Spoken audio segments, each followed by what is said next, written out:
सवाल तो फिर यहाँ पे ये भी बनता है ना कि उस ब्यूरोक्रेट को बचाने की कोशिश क्यों की जा रही है? जब अपना आपको फंसता हुआ अपना आप दिखाई दे रहा है तो फिर आप उसको क्यों नहीं बेनकाब करते, क्यों नहीं उसको सामने लेके आते? काशिफ साहब एक तो जरा ये फरमा दीजिएगा, दूसरा ये इतना ज्यादा एतमाद तो अगर बानिया पीटीआई और बुशरा बीबी एक पेज पर हैं तो फिर ये अलीमा खान साहिबा का क्या बनेगा? क्योंकि आपने इस प्रोग्राम में मुतादिद बार फरमाया कि वो तो पार्टी के अंदर ही किसी और ग्रुप को लीड कर रही हैं।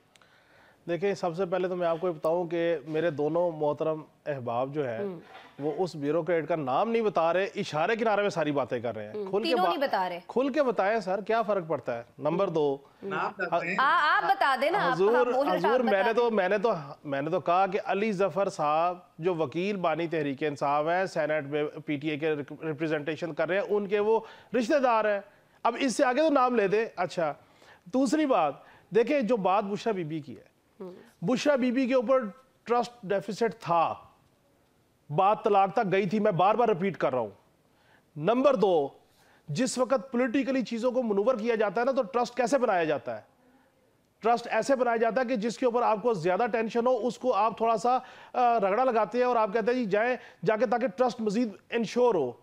260 और 65 दिन की जेल काट के अब जो बुशरा बीबी ने ट्रस्ट विन किया बानी तहरीक इंसाफ का, और उस ट्रस्ट से तहरीक इंसाफ के अंदर आने वाले दिनों में किस किस की गर्दन उड़ेगी आप सब देख लीजिएगा।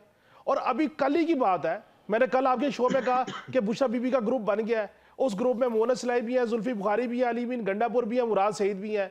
और इसकी दलील ये है कि असद कैसर, शिबली फराज, उमर अयूब, साहबजादा हामिद रजा, इनको नहीं मिलना दिया गया अडेला जेल में। आज उनकी मुलाकात हुई है, मुलाकात के बाद चीजें मैनेज हो रही हैं। बुशरा बीबी जिस दिन रिहा हुई हैं वो सीबीएम के बदले में रिहा हुई हैं। बुशरा बीबी पूरी पार्टी की डायरी जाके बानी तहरीक इंसाफ को देती हैं, उसके बाद उनकी इंस्ट्रक्शंस होती हैं। 24 नवंबर की कॉल ऑफ करने की अथॉरिटी भी बानी और बीबी के पास होगी, किसी के पास नहीं होगी। बानी और बीबी ही फैसला करेंगे। तो अलीमा खान का किरदार बता देना, बहन है उनकी। देखिए, अलीमा खान साहबा तो कोशिश कर रही हैं, उनका अपना एक ग्रुप है सलमान अकरम राजा साहब के साथ, वो कोशिश कर रही हैं, लेकिन किसी सूरत ये मामला भाभी और नंद का नहीं चलेगा इकट्ठा। मैं ये आपको समझाने की कोशिश कर रहा हूं।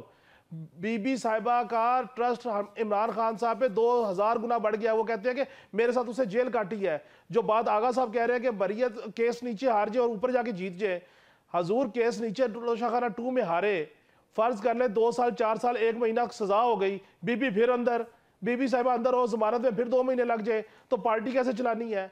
ये जो अली अमीन गंडापुर साहब के गिर्द जाल बुरा जा रहा है, असद कैसर और मौला फजल रहमान कर रहे हैं, और उसको कैसे काउंटर करना है, वो एक स्ट्रेटजी है। ये स्ट्रेटजी में बानी और बीबी एक पेज पे है और अली अमीन गंडापुर साहब उनके साथ हैं। लेकिन सवाल ये है कि जिस बीबी साहिबा ने ट्रांसफरों में पैसे लिए, मामलात किए, उनका केस नहीं उठता।